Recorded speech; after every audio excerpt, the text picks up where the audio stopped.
Salam sejahtera bagi kita semua. Sebelum presentasi tentang PPT ini, sebelumnya perkenalkan nama saya dulu.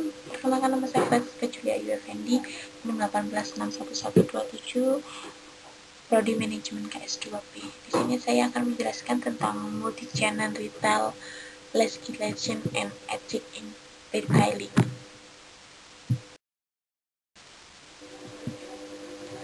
Pertama-tama saya akan menjelaskan tentang pengertian multi-channel retail. Apa sih pengertian multi-channel retail? Adalah retail atau pengecer yang menjual barang dagangan atau jasa melalui lebih dari satu saluran. Nah, di multi-channel retail ini ada 4 macam. Yang pertama yaitu retail channel, internet, katalog channel, televisi, home shopping. Di sini saya juga akan menjelaskan tentang manfaat dari multi-channel retail. Yang pertama adalah saluran elektronik memberi pengecer kesempatan untuk mengatasi keterbatasan saluran utamanya. Yang kedua, untuk meningkatkan kepuasan dan loyalitas kepada pelanggan. Yang ketiga adalah saluran elektronik memungkinkan untuk pengecer mendapatkan wawasan yang berharga tentang perilaku belanja pelanggan. Yang keempat, dengan cara menggunakan saluran elektronik untuk katalog, pengecer dapat secara ekonomis memenuhi pasar baru. Yang kelima adalah saluran multi-channel memberikan dasar untuk membangun keuntungan yang strategis. Nah, di sini konsumen multi-channel itu pengertiannya adalah mereka yang berbelanja di 3 atau lebih dari saluran seperti brick, mortar store, katalog, internet, TV home shopping, serta pemasaran langsung, dan sebagainya. Adapun 4 tahap sebelum menerapkan multi-channel marketing. Yang pertama adalah invest hanya di channel yang memiliki peran yang jelas. Yang kedua adalah disesuaikan konten yang menarik untuk setiap channel. Yang ketiga, dimulai dengan ide-ide konten yang menarik dan jelas tentunya. Yang keempat adalah mengintegrasikan lebih banyak isyarat kampanye melalui multi-channel tersebut.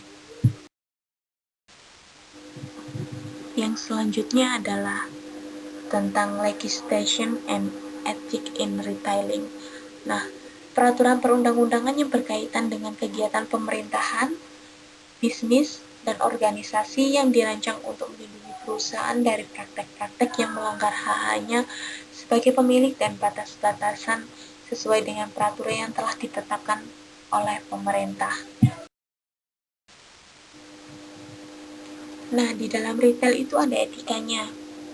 Di sini saya akan menjelaskan 2 kode etika dalam retail bagi pengecer yang dapat memiliki kode etik eksplisit atau kode etik implisit, yaitu yang pertama saya akan menjelaskan tentang kode etik eksplisit adalah kebijakan tertulis yang menjelaskan perilaku etis atau tidak etis.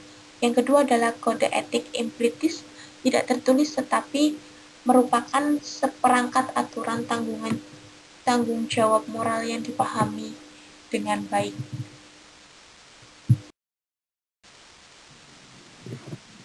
Yang selanjutnya adalah standar etis. Nah, nilai yaitu keyakinan atau keinginan inti yang membimbing atau memotivasi sikap dan tindakan.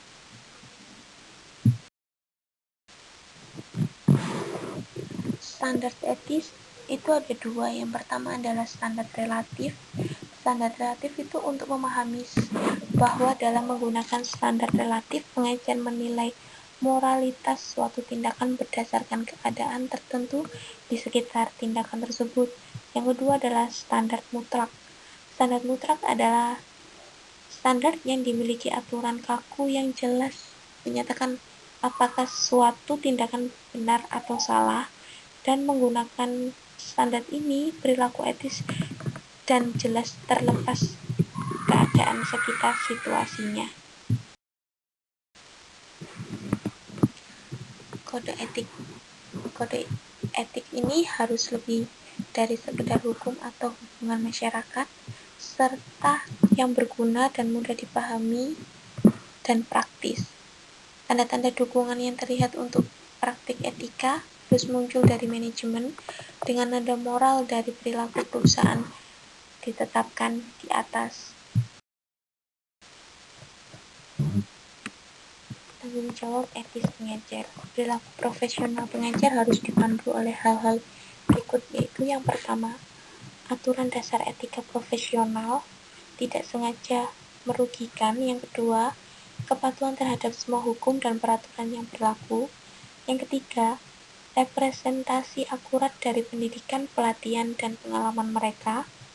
Yang terakhir yaitu dukungan aktif, praktik, dan promosi kode etik.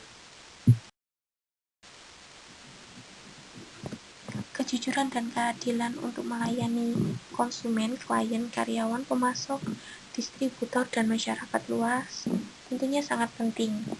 Yang pertama, tidak secara sengaja berpartisipasi dalam konflik kepentingan tanpa pemberitahuan sebelumnya kepada semua pihak yang terlibat.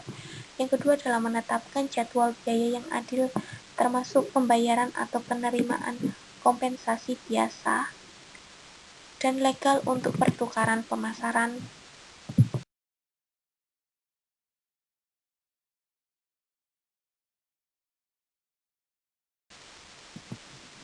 Adapun promosi, yang pertama untuk menghindari iklan palsu dan menyesatkan. Yang kedua, penolakan manipulasi tekanan tinggi atau taktik penjualan yang menyesatkan. Yang ketiga, menghindari promosi penjualan, tipuan atau manipulasi. Yang ketiga adalah distribusi. Distribusi tidak memanipulasi ketersediaan produk untuk tujuan eksploitasi.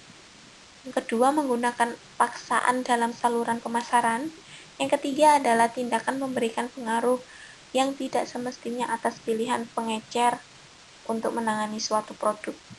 Ada 3 tantangan etis. Yang pertama adalah etika berhubungan dengan prinsip dan nilai moral. Yang kedua adalah tanggung jawab sosial melibatkan tindakan yang bermanfaat bagi masyarakat. Yang ketiga adalah konsumerisme memerlukan perlindungan hak konsumen.